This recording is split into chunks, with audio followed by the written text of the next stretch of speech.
Israel, poderoso Dios.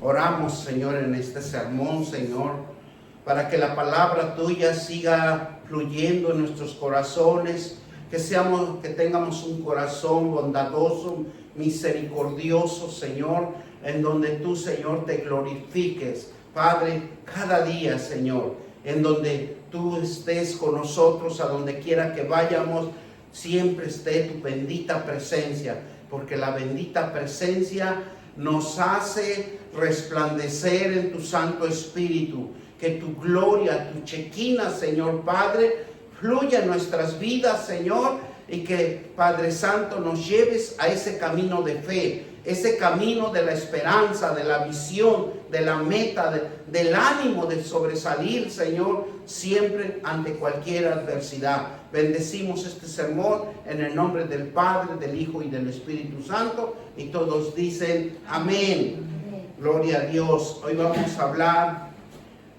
sobre buscar el verdadero perdón de Dios.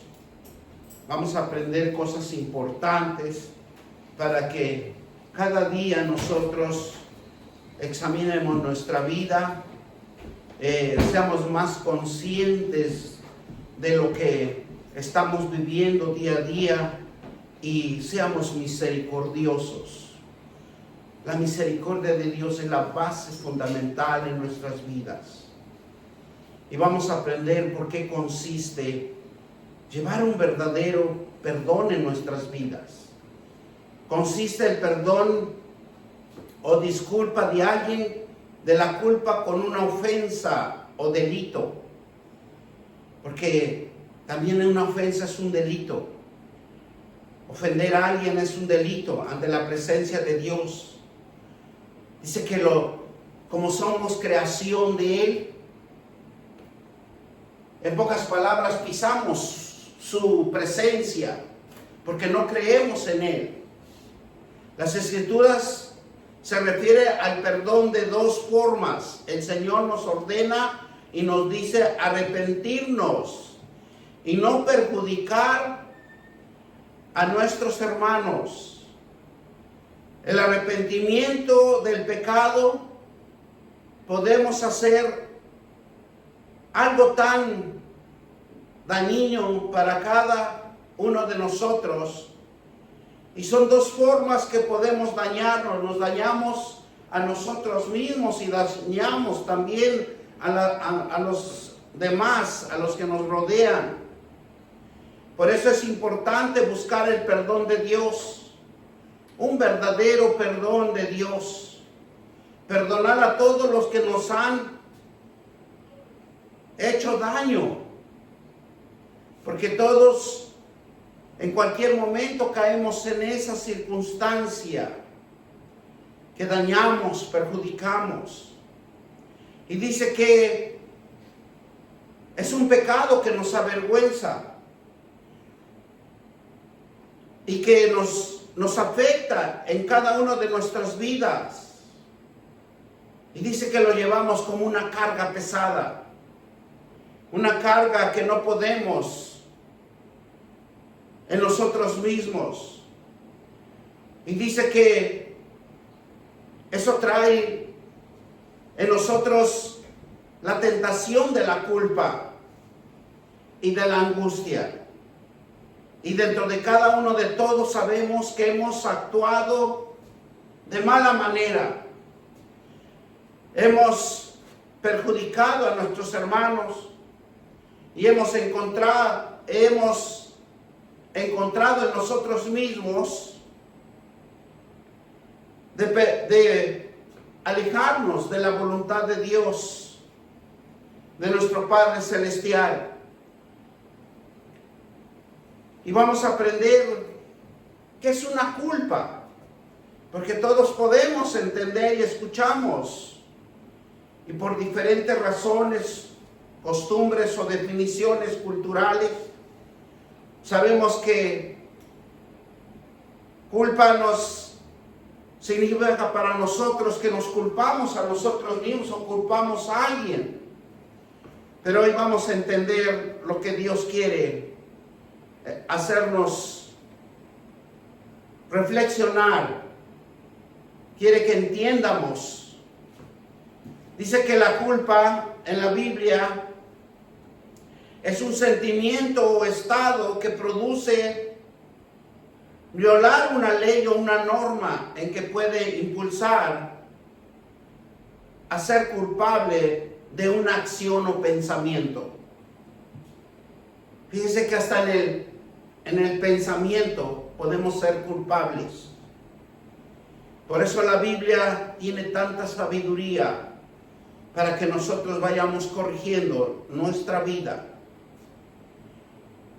Entonces la culpa en la Biblia nos dice que es un sentimiento, un estado que produce el violar una ley o una norma que puede impulsar a ser culpables de una acción o un pensamiento. La culpa es una fuerza negativa para alejarse de Dios, y es un sentir que no es bueno para cada uno de nosotros. Nos perjudica. Dice que es una barrera, es un obstáculo que nosotros mismos nos ponemos en cada uno de nosotros. La culpa es un sentimiento para todos nosotros, aunque podamos entender o diferenciar de cualquier manera. Pero dice, es una conciencia molesta y de sentir su culpabilidad por un delito, de responsabilidad por una acción, y es difícil de deshacerse de ella. Cuando nosotros culpamos, es una carga pesada que adquirimos.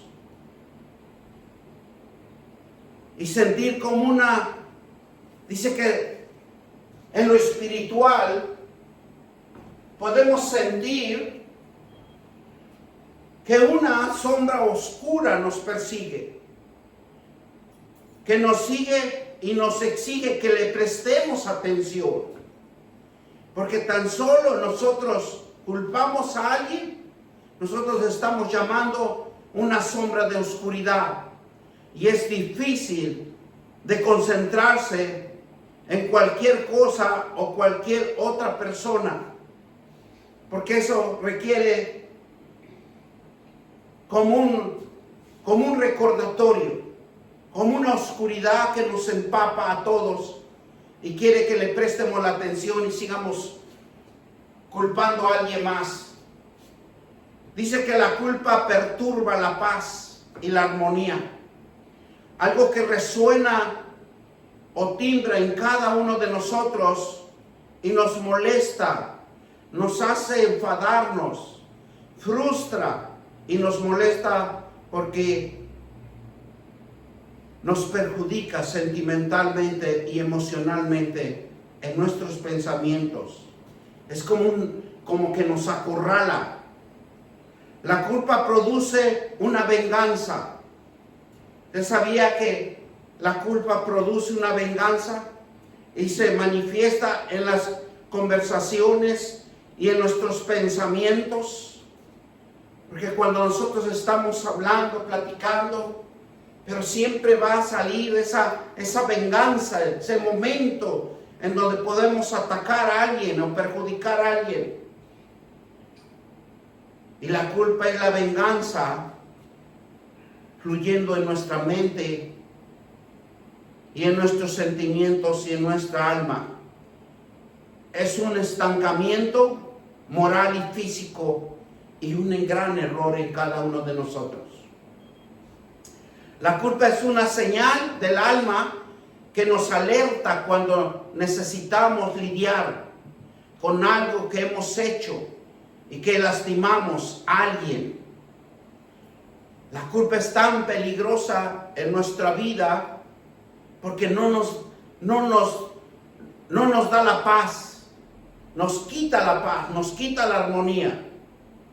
Y es por eso que Primera de Juan 1:9, vamos a ir a Primera de Juan 1:9, y nos dice así la palabra de Dios: si confesamos nuestros pecados, Él es fiel y justo para perdonar nuestros pecados y limpiarnos de toda maldad. Esa maldad que hay en cada uno de nosotros. Por eso nosotros tenemos que confesar en ese momento de oración, en ese momento de intimidación con Dios. Tiene uno que decirle: Señor, perdóname, porque ya he pecado de pensamiento, ya he pecado porque mencioné o culpé a alguien. Debemos de sincerarnos cuando estamos en ese momento de oración, porque lo que va a hacer Dios es refrescar nuestra alma, nuestra mente. Lo que va a hacer Dios es quitarnos lo que nos está estorbando. La palabra culpa se encuentra en la Biblia 180 veces. O sea, Dios lo ha manifestado. La culpa es cuando una buena parte de nosotros mismos juzga algo malo que hemos hecho o dicho. Porque la culpa es tan fuerte que nadie se puede dar cuenta de lo que estamos haciendo. Cuando estamos juzgando, estamos culpando a alguien. Cuando estamos acechando en contra de alguien, estamos culpando que algo va a pasar o va a suceder. En Génesis 3, 9, 13. Y vamos a ver cómo Jehová llama al hombre y a la mujer que fue Adán y Eva. Y vamos a ver cómo es que también vemos cómo ellos tratan de culpar a la serpiente. Desde nuestra descendencia viene esa forma de culpar a alguien. Bendito Dios. Génesis 3, 9 al 13. Vamos a leer. Mas Jehová dijo, Dios llamó al hombre y le dijo: ¿dónde estás? ¿Dónde estás tú? Y él respondió: oí tu voz en el huerto y tuve miedo porque estaba desnudo y me escondí. Y Dios le dijo, ¿quién te enseñó que estabas desnudo? ¿Has comido del árbol del que yo te mandé que no comeses? Y el hombre respondió: la mujer que me diste por compañera me dio del árbol y yo comí.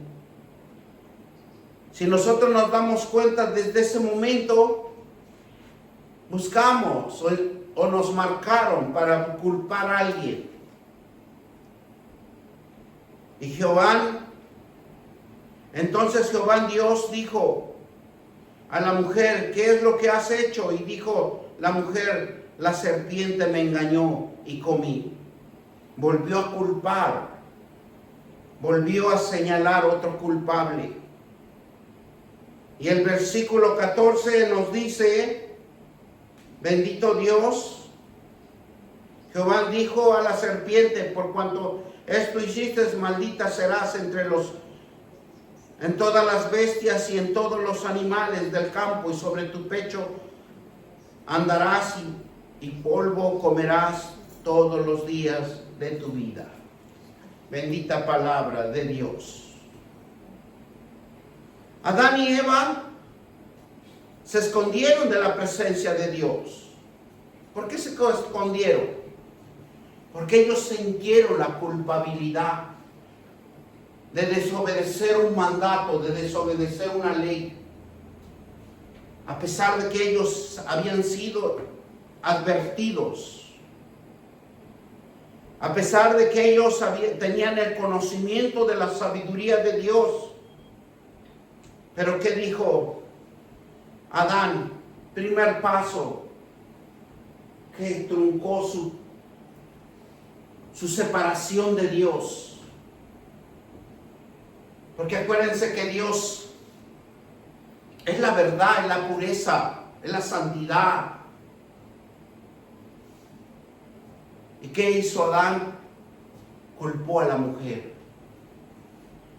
Cuando Dios le pregunta a la mujer, ¿qué hiciste, mujer? Y volvió a culpar a alguien más.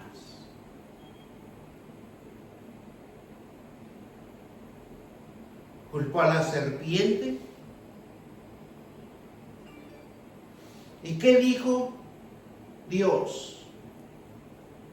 En ese momento, si nosotros podemos ver a Dios, estaba hablando con ellos para que ellos se arrepintieran de la culpa que habían cometido, de la violación del mandato de Dios que les había dicho. Porque Dios quería que el hombre se arrepintiera del error que había cometido.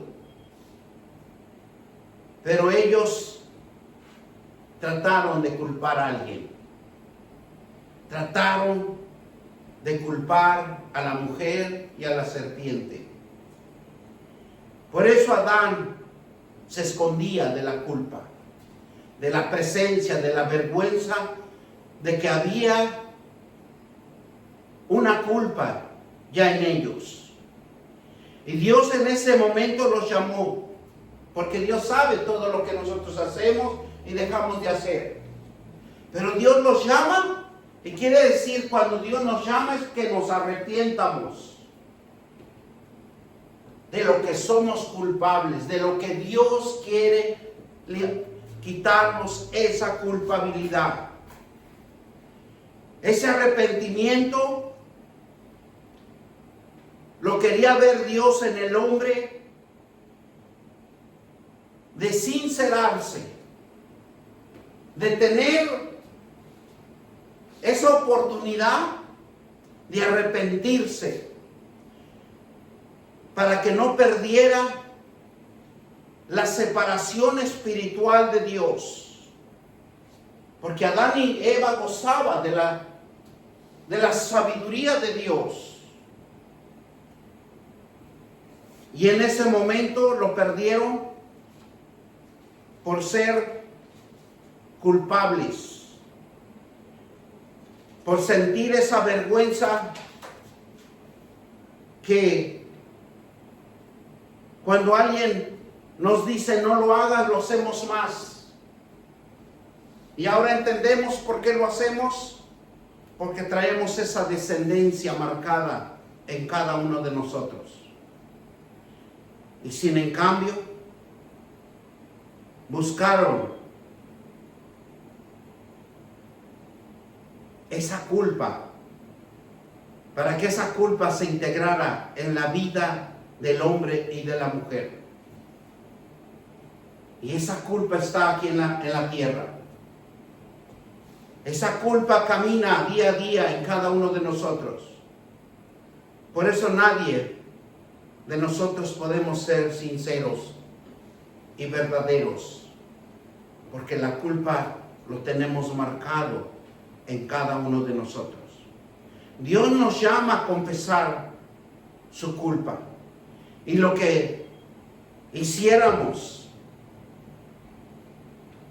pero no buscar un culpable. Dios quiere que seamos leales. Si nosotros cometimos un error, aceptarlo. Si nosotros cometimos una culpa, reconocerlo, que nosotros perjudicamos a alguien. Dios quiere que seamos sinceros, con un corazón humilde y quebrantado ante la presencia de Dios, para que no haya una carga pesada en cada uno de nosotros. Dios nos dice, no necesitamos carga. La culpa es una carga, pero si lo confesamos, el pecado, no vamos a tener ninguna carga. Por eso en el momento de oración, tenemos que sincerarnos con Dios, porque ahí está nuestro cambio. Ahí está nuestra visión de ser un hijo de Dios. La culpa se trata de la convicción, porque muchas de las veces buscamos cómo vengarnos. Dice que la venganza se trata de la condena que nosotros podemos hacer. Nuevamente, la culpa se trata de reconocer la verdad y de que hemos hecho mal. La venganza es un sentimiento de debilidad que nos debilita, que estamos equivocados. La culpa es una sensación de algo verdadero, pero quizás es difícil de confesar y de enfrentar. Porque no es fácil reconocer que hemos sido culpables. Y dice que nos disminuye el sentimiento en cuanto hacia Dios, que nos ama con una misericordia. La culpa es la convicción vivida y la conciencia emocional de un pecado que hemos cometido y nos despierta la necesidad de la confesión y el camino hacia el descubrimiento del perdón y la libertad con Dios. O sea, tenemos que tener una convicción. Tenemos que vivir una conciencia emocional que reconozcamos que hemos violado una ley de Dios. Porque Dios nos quiere ver libres, sin cargas, sin obstáculos, sin barreras, sin oposiciones. Porque muchas de las veces eso nos perjudica. Y vamos a ir a Primera de Juan 3, 20 y 21 para que reconozcamos que Dios nos habla con la palabra de Dios y quiere que recapacitemos. Primera de Juan, capítulo 3, versículo 20 y 21. Y nos dice así la palabra de Dios: pues si nuestro corazón no nos reprende, mayor que nuestro corazón en Dios. Y Él sabe todas las cosas. A Dios no lo podemos engañar. ¿Qué debemos de hacer? Buscar un verdadero perdón. Porque lo más profundo de nosotros es que nuestro propio corazón nos acuse. El corazón es un tabú que guarda todo lo que hemos hecho y lo que hemos dejado de hacer. Versículo 21. Amados, si vuestro corazón no nos reprende, confianza tenemos en Dios. Si usted o nosotros tenemos un corazón tranquilo, no tenemos un corazón culpable, nosotros vamos a vivir en paz. Porque no hay quien nos acuse cuando nosotros hacemos bien las cosas. Y es por eso que nosotros debemos de clamar a Dios que nos permita quitar esa carga pesada de culpabilidad en cada uno de nosotros, desde nuestra generación ancestral. Que Dios nos limpie de toda culpa, porque venimos de la generación ancestral de nuestros abuelos, de nuestros tatarabuelos y de toda la generación que ha venido a nuestra familia, porque en la sangre todo lo traemos. sea de diferentes culturas, sociedades. Pero es algo hermoso que Dios nos hace reconocer, en que en esa intimidad de Dios podemos decirle: Señor, quítame la culpabilidad que tú ves en mi corazón, porque somos culpables, estamos marcados. Y dice que lo más triste de la vida, que esa culpabilidad produce angustia. Y cuando estamos angustiados, estamos enfermos. Vamos a ver qué es lo que nos dice angustia. Cuando la Biblia nos habla angustia, se refiere a un dolor y sufrimiento insoportable. Y eso lo tenemos en el alma y en el corazón, y que afecta el cuerpo, la mente. Se constricta el espíritu de cada uno de nosotros, porque no hay una conciencia limpia.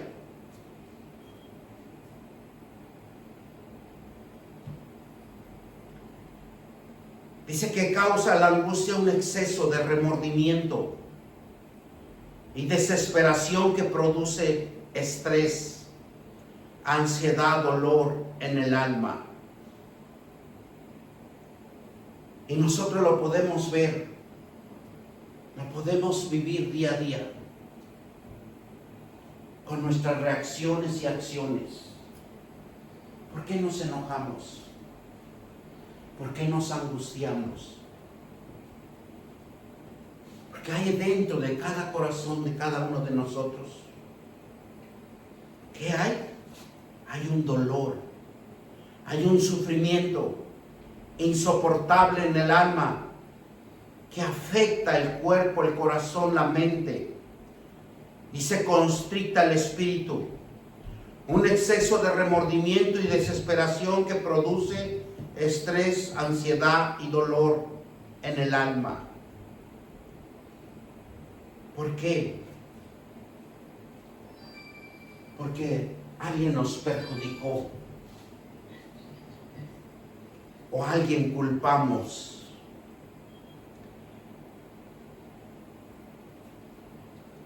Dice que el dolor y el sufrimiento y la pena excesiva, el remordimiento y la desesperación y la tristeza, en el temor, en el enojo, en la impotencia fuera de control, está en cada uno de nosotros.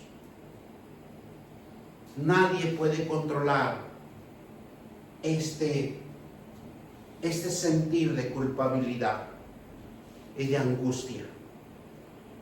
Porque cuando no lo confesamos, cuando no somos temerosos de la palabra de Dios, es más difícil. Y nosotros lo podemos ver en Job. Dice que Job estaba angustiado, estaba desesperado. ¿Por qué? Porque en él sabía que él era justo, un hombre de Dios, pero siempre va a haber un enemigo que nos va a tentar, nos va a probar. Y vamos a ir a Job 2, del 1 al 4. Y vemos cómo la palabra de Dios, en su angustia, muchas de las veces hablamos palabras que no debemos de hacer, pero lo hacemos. Lo hacemos y nos maltratamos a nosotros mismos. En ese momento de coraje, en ese momento de angustia, en ese momento de desesperación.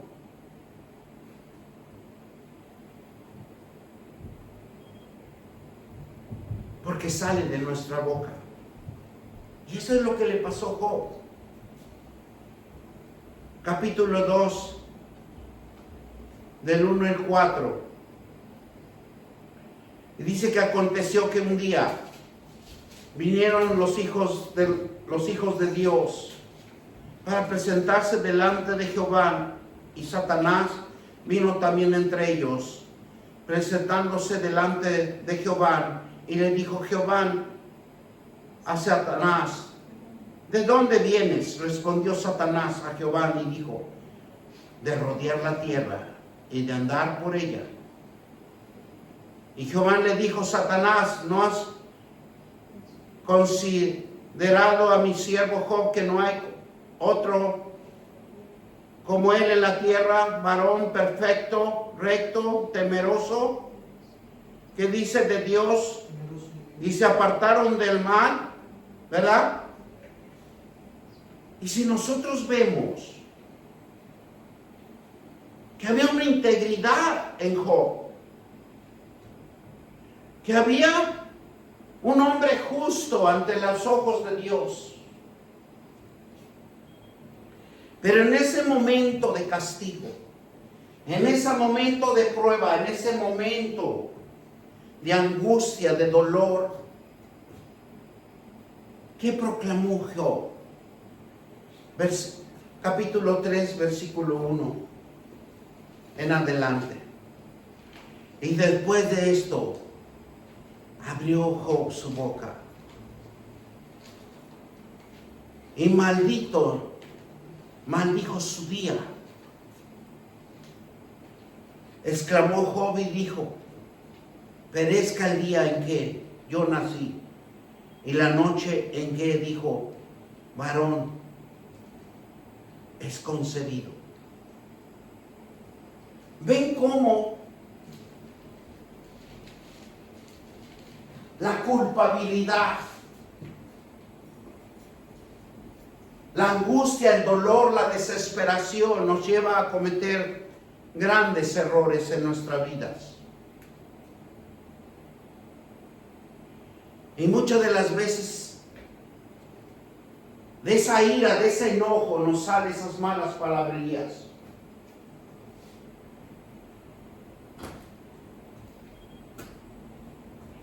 Porque nosotros mismos nos damos cuenta que a pesar de que ni nos podemos discernir ni entender, pero nosotros cuando nos enojamos, se nos salen las malas palabrerías.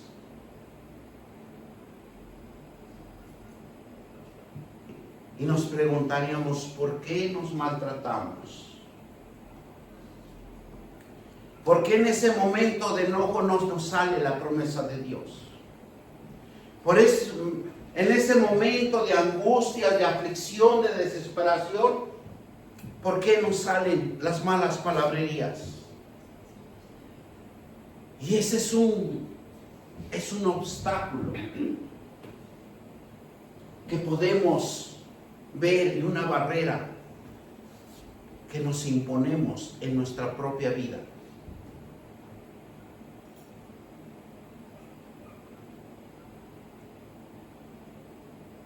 Dice Job,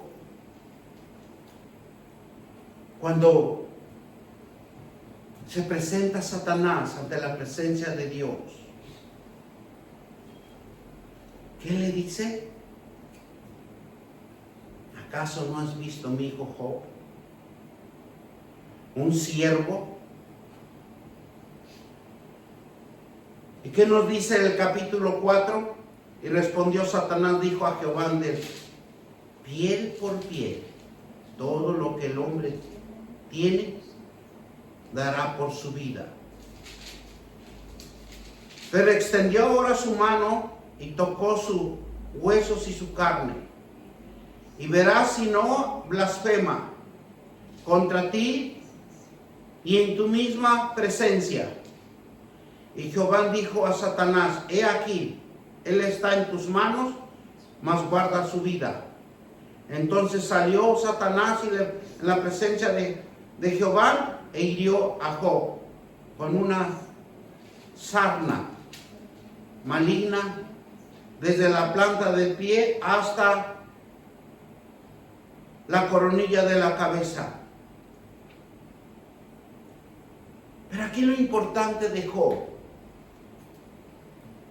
que no maldijo a Dios, sino se maldijo a él mismo.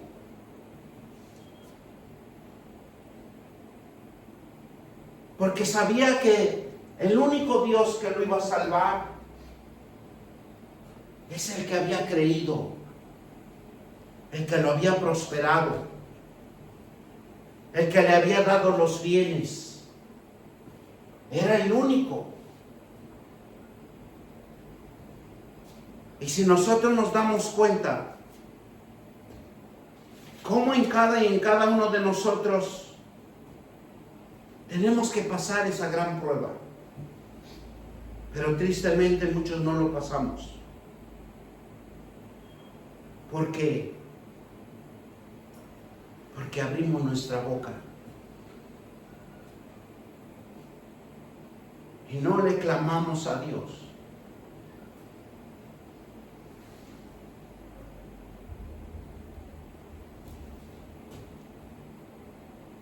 Sino nosotros mismos nos maldecimos. Y luego, ¿por qué no somos prósperos?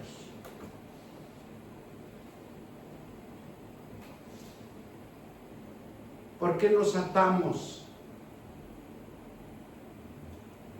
a cosas que no debemos de atarnos? Si claramente Jesús, cuando recibimos a nuestro Señor Jesucristo, dice que Él nos limpia. Somos nuevas criaturas en Cristo Jesús. ¿Y por qué caímos? ¿Por qué caemos en esa culpabilidad?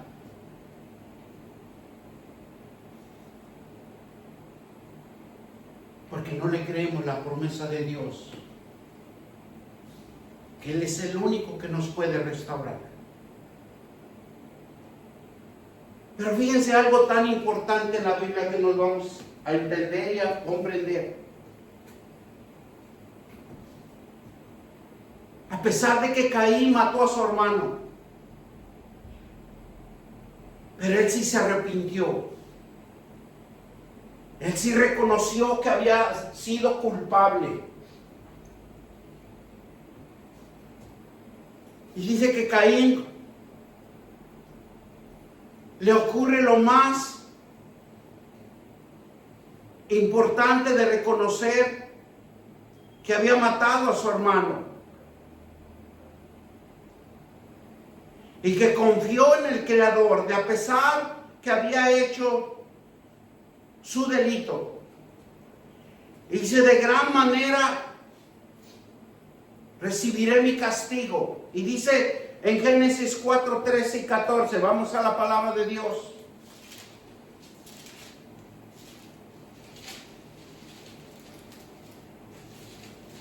Qué hermosa es la palabra de Dios, que nos hace reflexionar. Génesis 14, 13 y 14, y nos dice la palabra de Dios así: y dijo Caín a Jehová: grande es mi castigo para ser soportado, y aquí me echas hoy de la tierra y de tu presencia, y me esconderé y seré errante, extranjero en la tierra, y sucederá que cualquiera que me hallare me matará. Porque supo Caín que si salía de la presencia de Dios, de la cobertura espiritual de Dios, nosotros somos acechanza del enemigo. No tenemos protección divina. Por eso Él reconoció su delito. Grande es mi castigo. Y eso es lo que Dios muchas de las veces quiere, que nosotros clamemos a Él con ruegos y súplicas, diciéndole: Señor, yo he sido un gran culpable, pero perdóname, Señor. Porque como vemos que Caín reconoció a pesar de su delito, y nosotros, gracias a la expiación de Jesucristo, podemos recibir el perdón de nuestros pecados mediante un arrepentimiento completo y sincero. ¿Y por qué nos seguimos culpando? ¿Por qué no podemos cambiar como cristianos? ¿Por qué la culpabilidad del pecado nos sigue de generación en generación? ¿Por qué no nos podemos cancelar? Si dice la palabra de Dios que todo es cancelado y que somos nuevas criaturas, ¿por qué nos atañe tanta culpabilidad en nuestras vidas? El pecado acarrea sufrimiento, dolor, mas el perdón en el Señor brinda alivio y consuelo a nuestro corazón y a nuestra conciencia y en nuestro sentimiento. Porque ese es lo más hermoso de tener una conciencia tranquila, en paz y alegre. El verdadero perdón, reconocer la ofensa y esforzarnos a cambiar el rumbo de nuestra vida. Mire lo que nos dice Mateo 6:12. Y perdonaos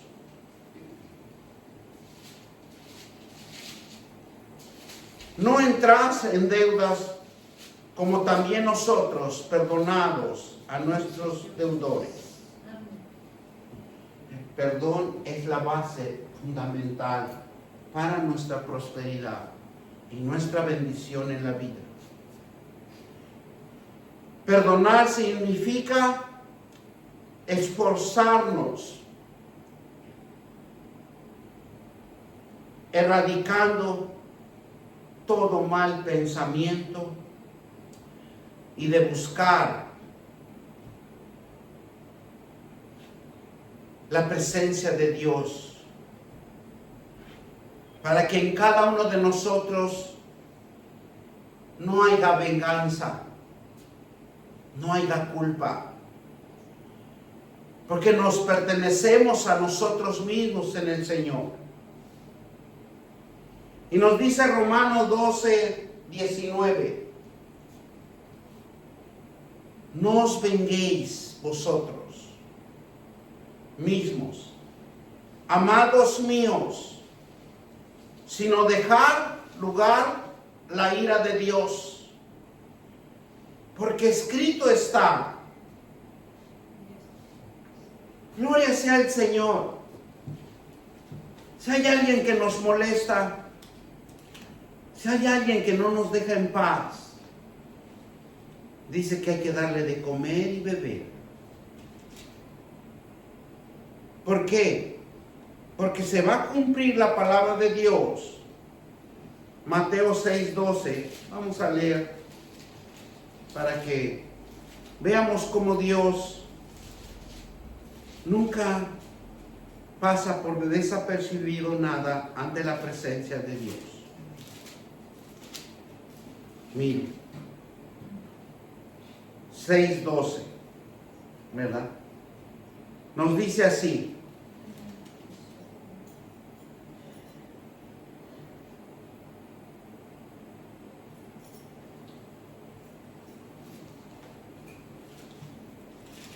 bendito Dios.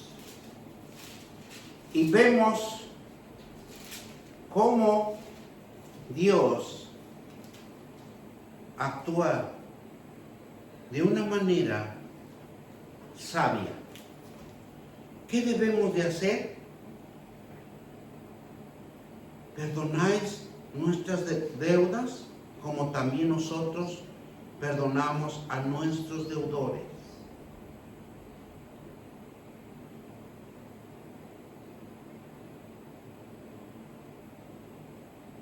Dice que debemos de dar a nuestros enemigos, si tiene hambre, debemos de darle de comer. Y si tiene sed, debemos de darle de beber. Porque solamente el Dios Todopoderoso, Romanos 9, en el nombre poderoso de Cristo Jesús, es Romanos 12, 19. Nos dice claramente la palabra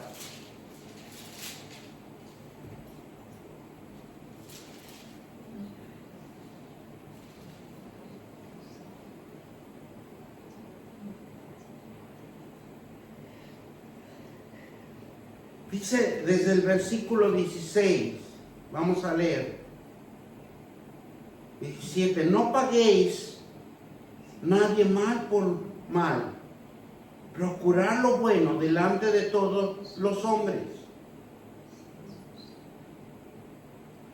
porque la gloria de Dios debe de fluir en nuestras vidas.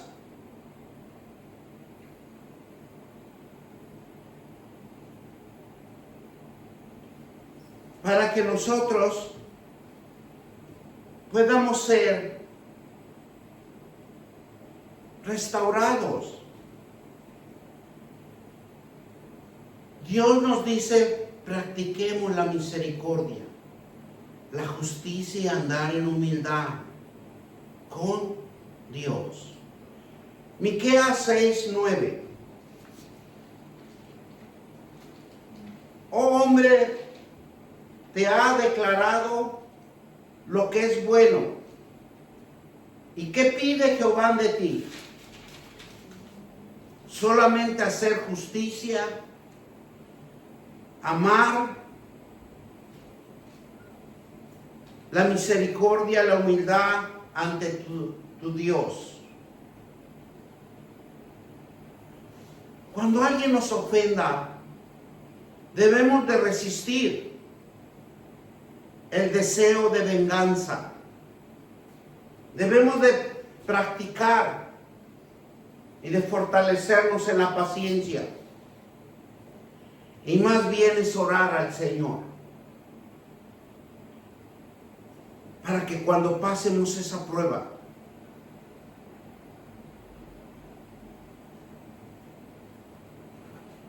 Mateo 7:12.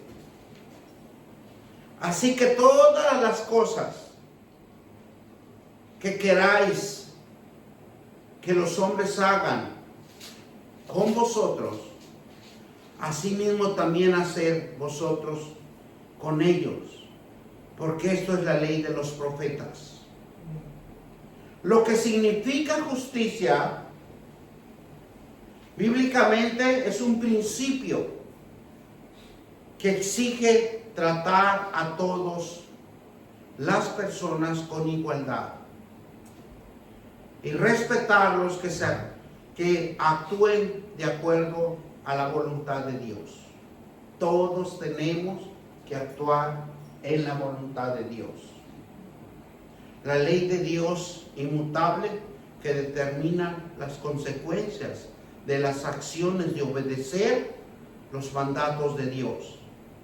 Con la rectitud y con imparcialidad, equidad, neutralidad y ecuanimidad, objetividad y honradez, honestidad y probidad. Me gusta cuando me habla Dios de esta manera, porque nos hace reconocer de los puntos más importantes, porque uno debe de ser imparcial.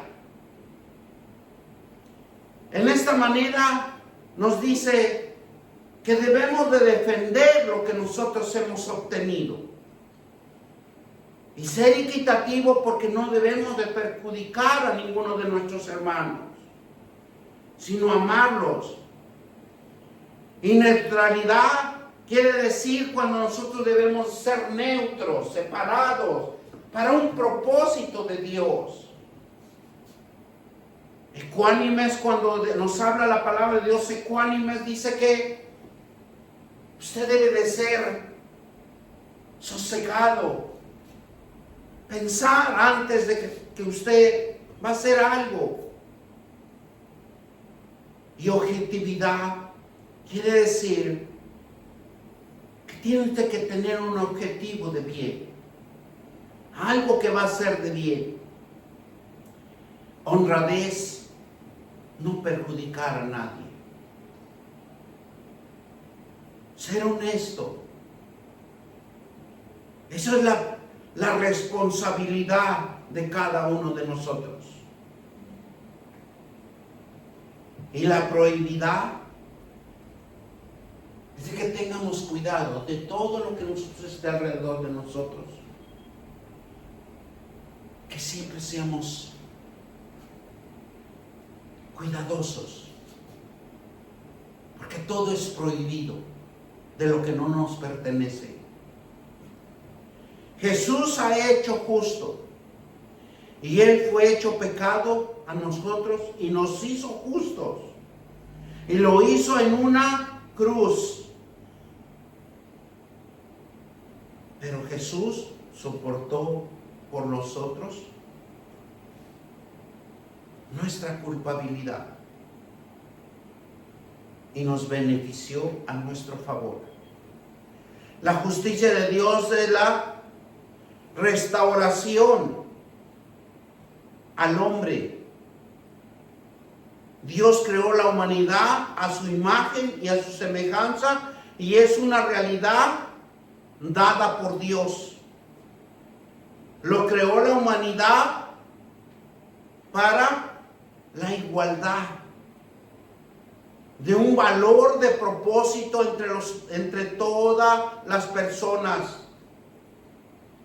Él no hizo ningún ser humano con más intelectualidad o menos intelectualidad. Todos los Dios lo formó a su imagen y semejanza, y todos tienen la oportunidad de sobresalir. Y cuando Dios nos va llamando, es para que nosotros seamos unos canales de bendición para los demás, para que nos demos cuenta que no debemos de pisotear la imagen de Dios. Porque si nosotros culpamos a alguien, si nosotros señalamos a alguien, estamos violando la ley de Dios, el mandato de Dios. Y lo que Dios quiere, que haya un trato de igualdad, que nos veamos que nos veamos de una manera sana. La diferencia de la creación de Dios en su sabiduría es que el hombre y la mujer sobresalgan, que tengan motivación,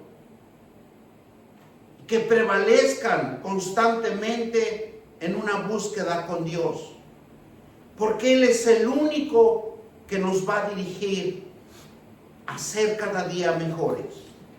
Génesis 18, 19.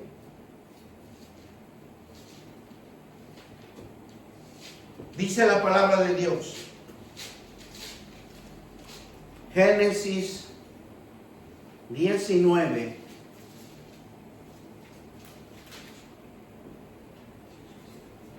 Y nos dice así: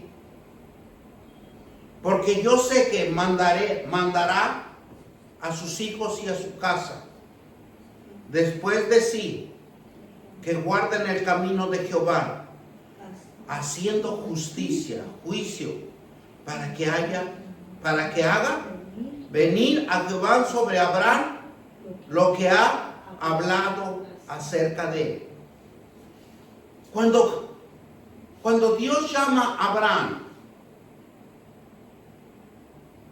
es para que sus hijos y su familia se mantuvieran en el Señor, se mantuvieran en los mandamientos de Dios y haciendo lo justo, lo verdadero, lo honesto.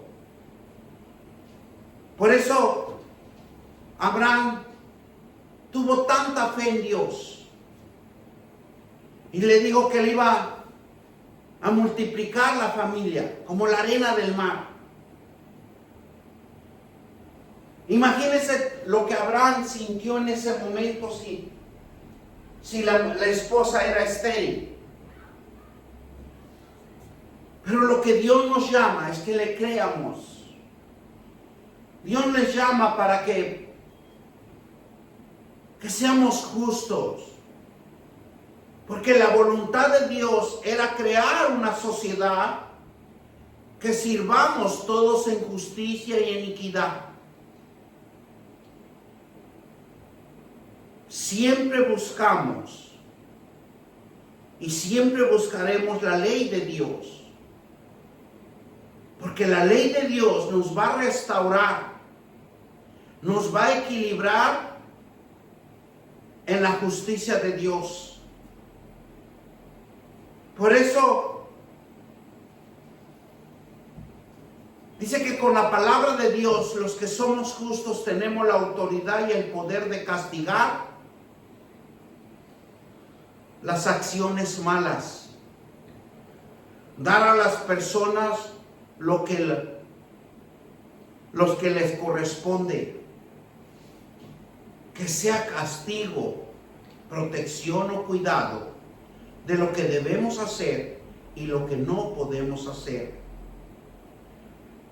Y lo más importante que los hijos de Dios reconozcan es renunciar al mal y buscar el bien. El pecado demanda renunciar a hacer daño al ofensor. Y con esto lo terminamos.